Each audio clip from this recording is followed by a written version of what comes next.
Hi guys, I hope you're all well. So, as well as playing a lot of HeroQuest, I normally play this with my son. It's an awesome game to play with family and friends. As well, it's a nice, easy game to pick up and play. As well as playing this, I do also play Dungeons and Dragons, something that I first played back in 1983. Yep, I'm old. Love playing this game. Don't play it as much as I would like to. Play with a group of friends, but obviously we all have lives and work and the rest of it. So typically we meet up every other month or so and have a good old 6 hour game session. So I did recently mention to all my fellow players that they can have the exact person they want to represent them as a character, and it's really simple. All I need is an image from them because I can take it into Neural 4D. A bit of AI here, so I know some people like it, some people hate it. I absolutely think it's fantastic, and obviously, well, AI is here to stay. And yeah, it's simply a case of taking a picture in and it does all the other work for you and turns it into an awesome looking 3D model. So I mentioned this to my players, and obviously straight away they were WhatsApping me pictures of what they wanted their character to look like. Pretty awesome looking. So I did sort of mention to them, make it a nice, clean, crisp picture with a white background, as that obviously makes it a lot easier for the software to do its bit. And then for me, well, I'm going to be a wizard, but I try to make one look kind of like me, so he's a little bit on the chunky side. Um, and yeah, but I couldn't decide which one to have. This is where sometimes AI is a bit of a pain because, well, it does so many awesome options that I just kept messing about with things. So I eventually did settle on one, which obviously I will show you in a second. Obviously, I'm going to print these out and paint them. So obviously, stick around to see how they look when they are all painted. But it is simply a case of dragging your picture in, pushing the button, and yeah, wait 20 seconds, 30 seconds, whatever it took, and then bosh, there you go, a 3D STL that you can download and then print off. But I mean, you take a look at it. This is it's insane what AI can do. Because obviously the image I've got only had the front, bit of the shield missing, and yet it can work out exactly how well it thinks it should look on the reverse. And yeah, I think it's done an absolutely amazing job. Lots of detail. So it was just simply a case of doing the same for well everyone's character. So there's four of us, obviously four players and a DM. So four characters I've put into this thing and they've all come out absolutely amazing. I say, obviously, how it does it, yeah, I haven't got a clue. Obviously, there's probably a lot of smart people out there that could tell me what it does, but for me, it's like driving a car. I don't need to know what happens under the engine. All I need to know is I can sit in it, push a few pedals, and I can drive it away. But yeah, the fact that it can do the reverse side is just amazing. So obviously with the bow, yeah, I'm kind of thinking some of the bow's not going to come out in the 3D print because, well, it's super fine. But yeah, it was just a case of then downloading the STLs, taking them into some software, slicing software, obviously it is. So I stuck them all on just sort of generic bases. I think I found these on Thingiverse. Um, and yeah, it sized them accordingly. And as I say, the detail in this thing is it's just insane. I mean, it looks fantastic. So it was a case of taking them all into the software, all on the bases. I had to do the supports myself. Well, I say myself.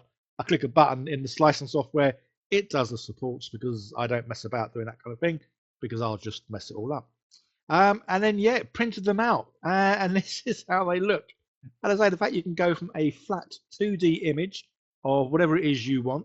And so this is the way you can make your perfect party up by everyone, well, finding their own images of how they want to look and then taking them into Neural 4D, which obviously makes them look like this, which is just awesome. So his bow did actually come out, but I kind of broke that when I took the supports off because the bow, well, that was just so thin. It was ridiculous. So this is the wizard I finally went with. Yeah, definitely wanted a wizarding looking hat. Obviously, he's got the glasses on because I wear glasses. He's got a beard and he's got a bit of a belly on him, which is pretty cool. So yeah, obviously D&D has moved on quite a lot since I very first played because you can now play as well, pretty much Iron Man. Yeah, back in the day in 1983 when I played, you were limited by what you could play. But yeah, now it's nuts. So with these, yeah, I've not done the snapshot bit. I've done priming in black and then did a bit of the old zenithal highlighting from above. Just because, again, I like to mix it up every now and then. It's good to do something a little bit different. Otherwise, especially the amount of miniatures that I do paint, if I did paint every single one exactly the same, yeah, that would kind of take the joy out of it. So even though it's obviously only a little bit different in the priming, yeah, it does make a bit of a difference to my mentality, I guess. And then simply painting them. So with these, I am going to be sort of batch painting them, as I've obviously got 4 here. So what I try and do is pick a color I know is going to be in all of them, and then yeah, paint it on one, and then paint it well on all of them. So obviously the big guy, he's well, he's just made of metal. So yeah, there's going to be a lot of metal bits on him. But I didn't want to paint him all silver, so you will see that I do paint a lot of it silver, but then there are some bits obviously in gold, just to break it all up a little bit. And obviously I've done the same sort of gold if there is any gold on the other characters as well. So as of this does look like Iron Man. Yeah, I thought again I mix it up a little bit, and I'm going to do his head red, just so his head really stands out from his body. Although his head does kind of stand out in a weird way because his body is huge and chunky. But yeah, his head it looks like the wrong head's being put on that body. So obviously, as you can see, probably these guys, I think I come out with a cold yet again. These seem to keep coming back. Yeah, there's a lot of browns on this dude because obviously he's kind of like brownish. Obviously, he's got the cloak, which is definitely brown because obviously it's fur, and then belts. This is why I love speed paints, or using the combination of speed paints and dipping inks. It gives me such a variety of colours. I don't know if you guys have ever mixed speed paints together to get a new colour.